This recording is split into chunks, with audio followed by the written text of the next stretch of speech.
Olá, meus amores! Estou eu aqui de volta para conversarmos sobre os poemas agora da atualidade. Antes, eu quero mostrar para vocês esse exemplo aqui de poema, tá? Aqui está no livro de vocês, Tecendo Linguagens, Língua Portuguesa, e eu acho muito importante eu mostrar para vocês porque está na atividade, tá?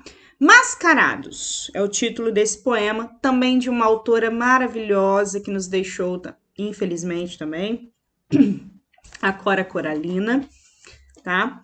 E que. Deixa eu conferir se ela deixou a gente mesmo. Peraí. Não tá falando besteira, né? Vamos conferir isso aqui primeiro. Cora Coralina. Ah, deixou. Não. É porque eu já li tanta coisa, gente, que, nossa, vocês não fazem nem ideia. Eu fiquei agora na dúvida, sério mesmo. Então, e vocês viram aí que ela nos deixou. Mas ela deixou esse poema maravilhoso também, que diz o seguinte: saiu o semeador a semear, semeou o dia todo, e à noite o apanhou ainda, com as mãos cheias de sementes. Ele semeava tranquilo, sem pensar na colheita, porque muito tinha colhido do que outros semearam. Jovem, se você seja você esse semeador. Semeia com otimismo, semeia com idealismo as sementes vivas da paz e da justiça. Percebem a diferença do poema da Cora Coralina para os poemas que eu mostrei no outro vídeo, no vídeo anterior?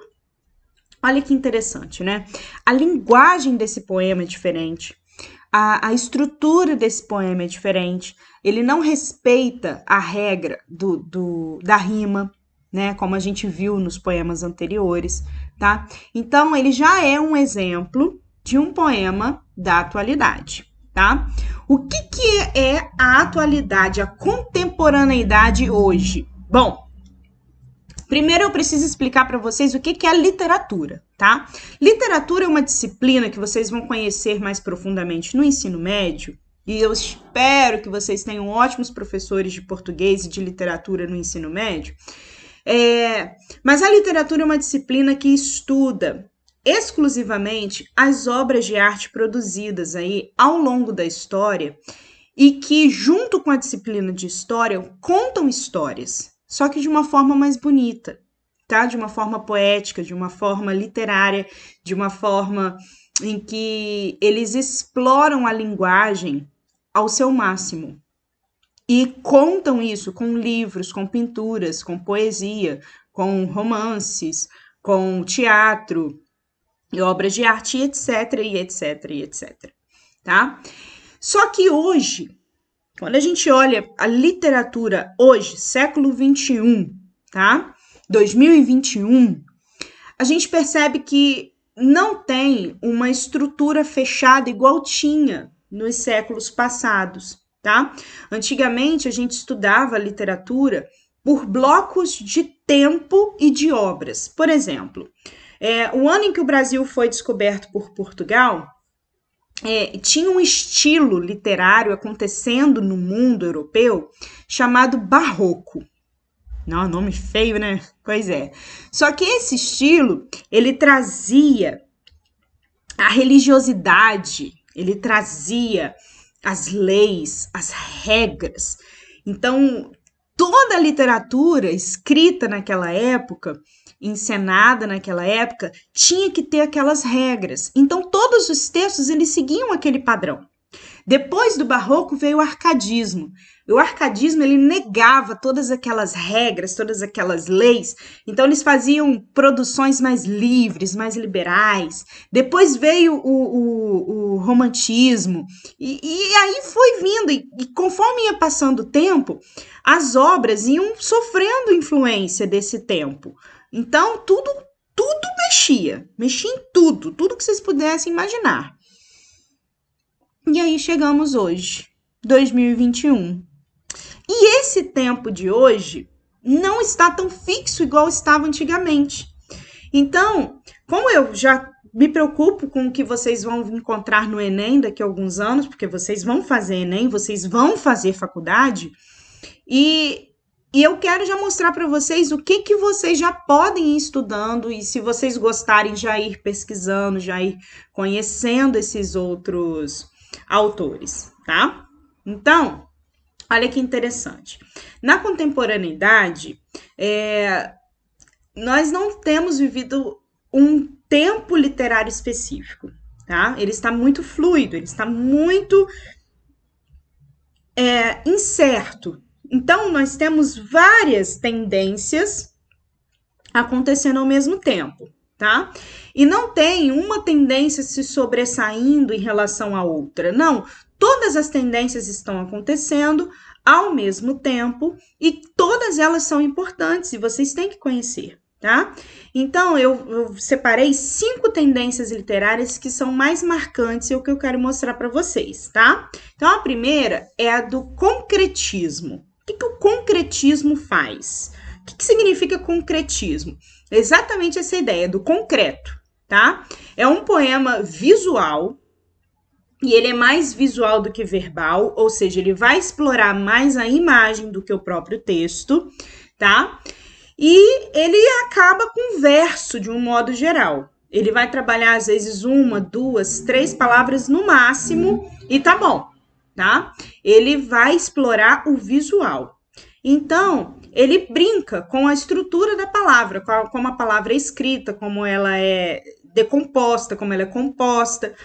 Então, assim, é muito importante a gente observar isso. Quando chama atenção, quando você olhar para o poema e ele tem uma característica visual, como você vai ver no próximo slide, você pode ter certeza que vai ser dessa característica, o concretismo. Quem são os principais poetas desse estilo, tá? É o Haroldo de Campos, Augusto de Campos e o Décio Pagnatari, que são os mais importantes aí. Olha só que interessante.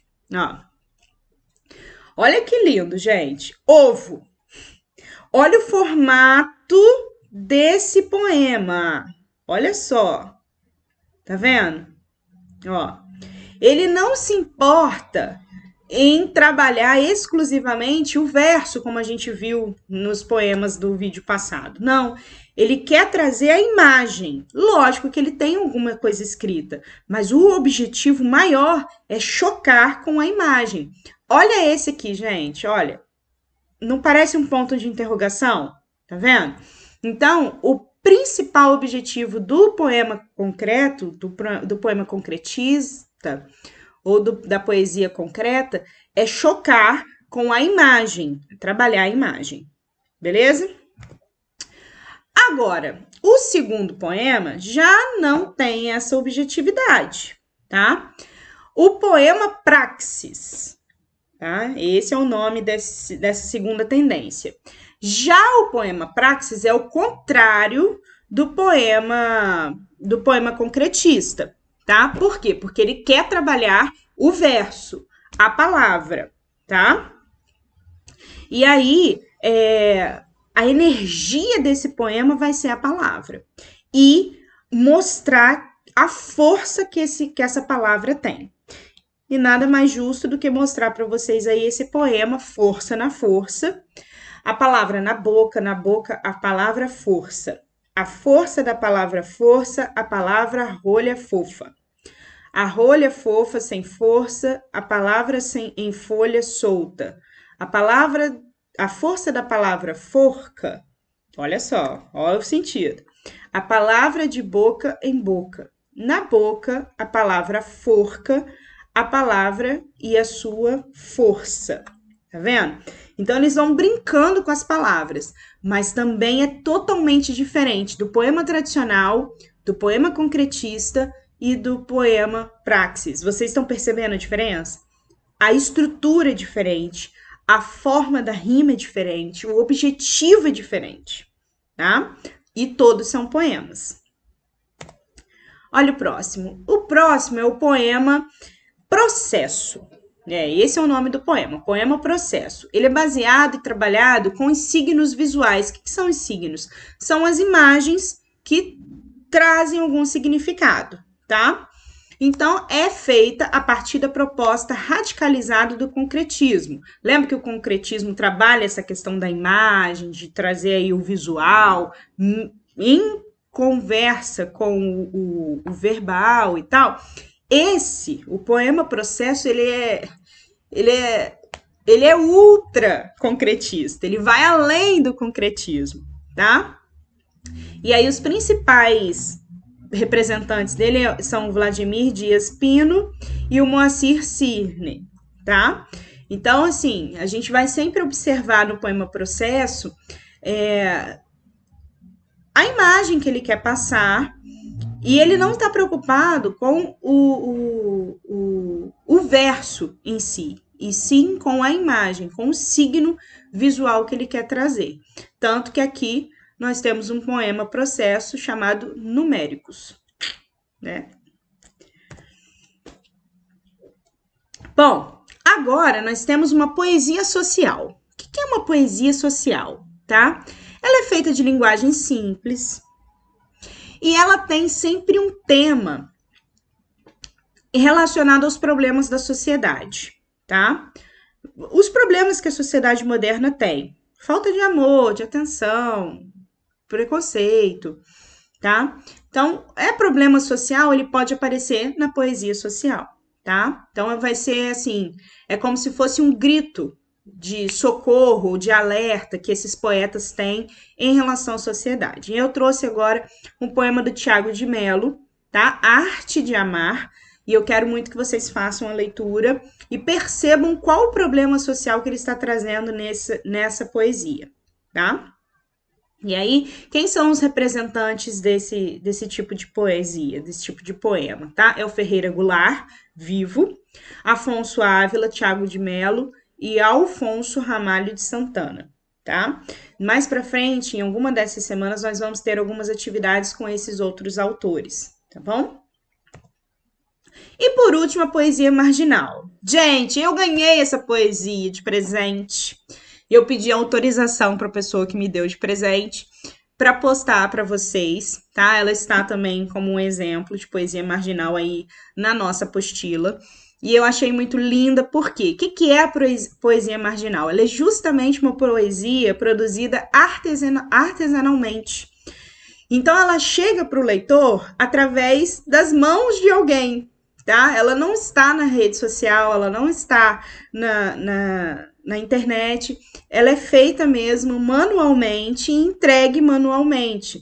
Então, assim, isso é muito lindo, porque é uma poesia que é feita na hora, tá? Então, é muito interessante isso. Temos vários poetas marginais ao longo do Brasil, tá? E no mundo.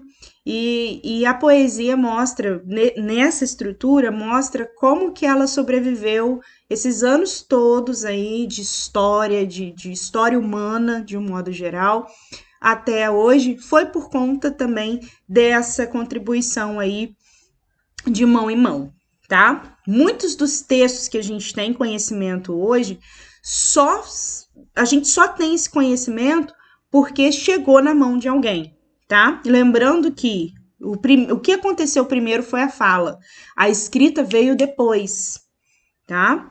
Então, muitos textos que a gente conhece hoje foram escritos muitos anos atrás, foram produzidos muitos anos atrás e escritos há muitos anos atrás, tá? Isso é muito legal de vocês começarem a perceber também, tá bom? É uma poesia sobre amizade, vocês podem fazer a leitura aí, tá? Agora, como que a gente vai colocar isso em prática, professora? Bom, o Walt Disney trouxe essa dica e eu acho muito importante deixar essa dica para vocês. A maneira de começar é parar de falar e começar a fazer. Simples assim. Então, a partir de agora, vocês vão ter atividades, vocês vão ter tarefas e eu quero que vocês façam para que vocês comecem a produzir. Quem sabe eu não descubro aí vários poetas da nossa sala de aula nesse terceiro bimestre, tá bom? Muito obrigada pela atenção de vocês. Esse é o meu e-mail, caso vocês precisem entrar em contato por ele, tá bom? Desejo para vocês aí um ótimo semestre e qualquer dúvida ou dificuldade é só me mandar uma mensagem, tá bom? Beijos, beijos, fiquem com Deus e até!